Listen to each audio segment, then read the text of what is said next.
Naša sljedeća govornica dolazi iz sustava posebnih ustanova, a te su i do sada bile neprepoznate i nepriznate baš u našem sustavu. Što im je napravila ova nova uredba uvreda, reći će nam članica glavnog vijeća sindikata Preporod i predsjednica odbora za posebne ustanove Tanja Biloglav.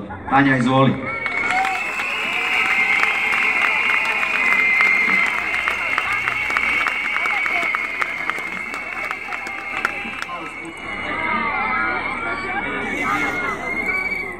Svi hoće da im se digne koeficijent, ona traži da se spusti. Dobar dan svima. Sad ti govori nakon Tamare, ali probat ću ja. Znate li vi ljudi slučajno tko su njegovatelji, fizioterapeuti, radni terapeuti, pomoćnici u nastavi, nestručne zamjene? Znate li tko su? Znate li slučajno tko su stručni radnici druge vrste? Ne znate, jel da? Pa ajmo iz početka. O ovim prvim radnicima naše ministarstvo ne zna gotovo ništa. Ne zna godinama da, makar nisu nositelji djelatnosti, posebne ustanove zapošljavaju njegovatelje, da bez njih nema rada. Da su oni ti koji ostaju vikendima sa korisnicima u našim ustanovama i da jednostavno bez njih naši korisnici života nemaju. A gdje su oni? Pa kažu, naći ćete ih tamo u onoj tablici zadnjoj, tamo ona razrada, pa onda ih tražimo tamo, onda ih čak i nađemo nekakve njegovatelje, ne znamo mi jesu to naši njegovatelji. I naravno, imaju oni neki koeficijent koji je opet daleko manji od ovih drugih koeficijenata. Pa onda tražimo isto tako naše fizioterapeute, pa tražimo pomoćnike, pa tražimo i ne pronalazimo. Tako je to godinama.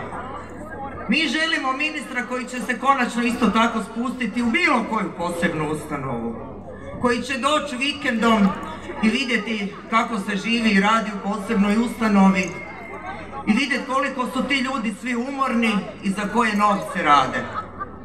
Imaju tu još isto jedna grupa ljudi, a to su naše spremačice. Njih su stavili, opet naravno, na najniže. I rekao je ministar, kao što reka Veronkica, slobodno vi dođete i prosvjedujte. I tu je njih među nama koliko želite. Jer one opet nemaju pravo na posebne uvjete.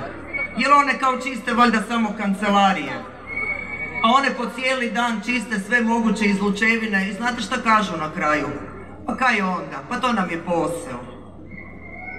Pa za te naše spremačice, za te naše njegovatelje.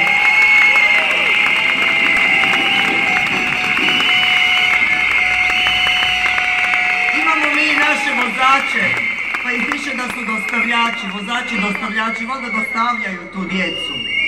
Ne. Oni prevoze našu djecu od kuće do škole, jer drugačije ne mogu pohađati školu.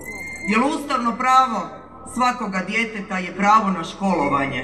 Obaveza svakoga roditelja je da to dijete dovede u školu. I onda on njega dovede tako u školu koja je pod jednim drugim ministarstvom, zovemo ga mi kolokvijalno socijale, ali i tamo djeca ostvaruju svoje pravo na školovanje i onda kažu, ovo ti je stručni radnik druge vrste. Stručni radnik druge vrste, pa ko je to? Pa nositelj obrazovanja je valjda učitelj. On je radnik veliki, on je stručnjak itekako, ali druge vrste. Jučer je bio Nacionalni dan edukacijskih rehabilitatora, a to isto ministarstvo je pristalo da se oni više čak tako niti ne zovu u sektoru u kojem rade, nego se zovu stručni radnici druge vrste. E pa kolege, sretan vam jučerašnji dan, nadam se da ste ga proveli radno i kako ono kaže naš drug, koeficijent mi je mali, ali delati mogu.